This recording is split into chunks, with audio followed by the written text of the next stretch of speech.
for the third day in a row. It's Inside Indiana Overtime. I'm Alex McCarthy with Inside Indiana, of course, talking about Indiana's basketball today, football yesterday, obviously. Talking about Indiana's 90-74 win over Stony Brook, a team that's just about as good as Indiana's going to play at home in the non-conference. I mean, Evansville's going to be tough next week, but this is a pretty darn good Stony Brook team, a team that a lot of people think is going to the NCAA tournament. It's going to win their conference, but Indiana actually handles them pretty well. Other than in the first half, they kind of really let Stony Brook back into the game quite a bit. They were up 12. Indiana was up 12, I think, with 8 or 9 minutes left in the half, and eventually it got whittled down to I think like 4 or 5, and they led by 6 at halftime. But during the second half, they really kind of took off. Really were able to get some distance between themselves and Stony Brook, and ended up obviously coming out with a 16-point victory. Another really, fairly efficient night of offense for IU. They shoot 50% from the floor. They shoot 6 of 17 from behind the arc, which is, just pretty good. Really, the only area shooting-wise or offensive-wise they struggled at was at the free throw line, where they made 30 of 49 from the line. Obviously you take the positive there. They shoot 49 free throws, which is another huge number. They make 30 of them, but in the first half especially, it just seemed like Indiana was really just something wasn't right at the line, especially with Noah Vonleh. He was 6 for 12 in the first half and missed both of his free throws in the second half, ending up 6 for 14. But really, that was the only thing that Noah Vonleh didn't do well, or didn't do extremely well tonight. He has his 4th straight double-double, which is the first time that a freshman has started his career with 4 straight double-doubles since Michael Beasley did it in 2007, I think. And he did it Vonleh did it in impressive fashion. He scores 18 points, gets 15 rebounds, 6 offensive rebounds. He shoots 6 for 10 from the floor. Just does a great job positioning-wise in terms of getting rebounds, in terms of making shots easy for himself. But again, the free throw the free throw number is a little bit concerning there. I mean, it just seemed like he was missing early, and he was missing pretty ugly early. I mean, there was one that even got lodged, between the rim and the backboard, where it just, wasn't even close. But other than that, I mean, Noah Vonleh has really been impressive in his first 4 games, and so has his teammate who's barely older than him, Yogi Ferrell, who scored 20 points tonight again, who I guess scored more than 20 points for the second straight game, which has never happened in his career. He scores 24 tonight after scoring a career high 26 the other night against Samford.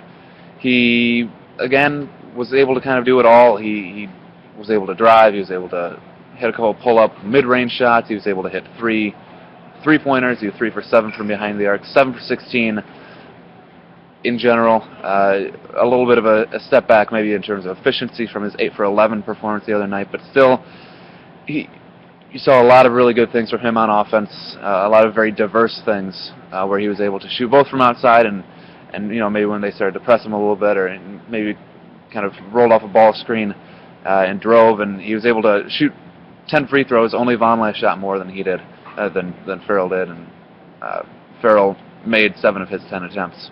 And these past couple of games, we're really seeing the Yogi Ferrell that people really wanted to kind of see in the offseason. The Yogi Ferrell that when there's nothing working, anywhere on the offense, he makes a play, whether it's driving and finding Noah Vonleh, or whether it's pulling up for 3, or whether it's driving and drawing foul.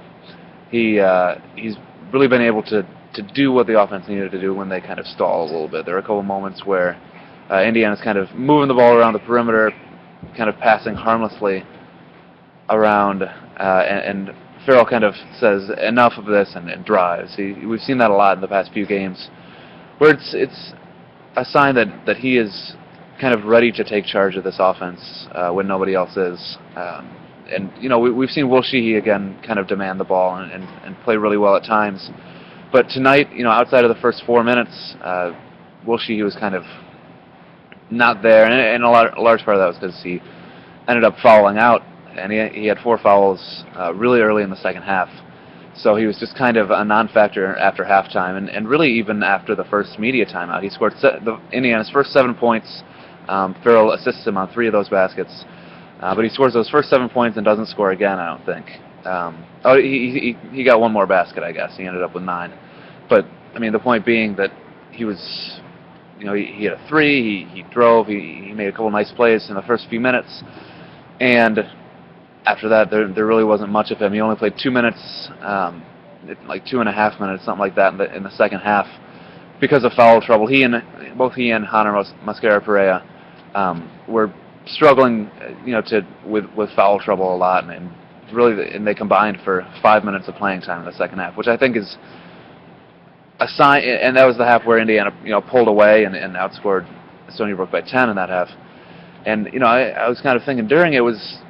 Those are 2 of your most experienced players. Obviously, she is your most experienced player, and Mosquera-Perea, although he didn't play that much last year, he's been in the system for 2 years, and he's one of the, especially in the post, he's really one of the most experienced post players. Noah Vonleh and Luke Fisher are obviously freshmen, so it was just kind of interesting to see basically a half without Indiana's most experienced player and without their most experienced post player, that they were able to kind of have their way with Stony Brook. And again, it's not a Big Ten team, but it's a pretty good team. They were 3-0 coming in and had won their first 3 games pretty easily. But you saw these young guys and Yogi Ferrell really being able to mesh on the court. Indiana started the second half with a lineup of Ferrell, Troy Williams, Will Sheehy, Noah Vonleh, and Luke Fisher, because Crean felt that unit worked really well together. I think that he said that they scored 6 out of, when they were on the court together in the first half, they scored 6 out of 7 possessions. And so that's kind of what these early games are all about, is trying to figure out how these guys work together, how these young guys kind of mesh. And so it was interesting to see that lineup come out there and play well. And Luke Fisher, hasn't really had anything jump off the stat book or the stat line so far, but he's done a lot of the little things well. He's done a great job, boxing out, setting ball screens, doing stuff like that, where you don't see it. He misses his only field goal of the night. He's 1 for 2 from the line, 1 rebound, 3 fouls, an assist and a turnover, and 2 blocks in 12 minutes. But you don't really see that much on paper from Luke Fisher. But he's been one of those guys that during the live threads, talking with people, that they've really liked what he's been doing in the game, just from watching him on the court with these guys. So, there's obviously progress there tonight in terms of IU kind of figuring out who plays well off each other, how they kind of fit in. And again, they had the 2 big performances from Ferrell and Vonleh. It seems like we kind of say that every game, where the 2 guys who really stand out are Ferrell, who's scoring a lot more than he used to and shooting a lot more than he used to, and then Vonleh, who is just incredibly advanced for being a freshman and being a really, really young freshman to that. He just turned 18 a little while ago, so maybe a month or 2 ago, something like that. So definitely progress again here tonight. Again, the LIU Brooklyn scare is far in the rearview mirror for this team. After shelling Samford and then after coming out here and playing really well in the second half. But this is the last home game for 9 days, something like that. They play Evansville here next Tuesday, I think. But this week they go on the road for the first time, and they're not true road games, but they're a couple neutral site games where Indiana is playing somewhere not here for the first time this season, and that'll be obviously in Madison Square Garden in the last 2 games of the 2K Classic, the 2K Sports Classic. It'll be against Washington on Thursday, and then against either UConn or Boston College on Friday. So it'll be kind of interesting to see, obviously, how they respond on the road, whether they change some things up, personnel-wise or playing time-wise or something like that, or whether they kind of stick with the same thing that they're doing here. So that'll certainly be interesting to watch. And it again is a string, for IU fans, it's a string of 3 straight days with games, as IU's going to play Thursday, Friday in basketball, and then Saturday in football. So big weekend coming off. A couple off days for for IU sports, or for IU football and basketball at least, and then going into another busy weekend for IU. So keep checking the site, keep with us.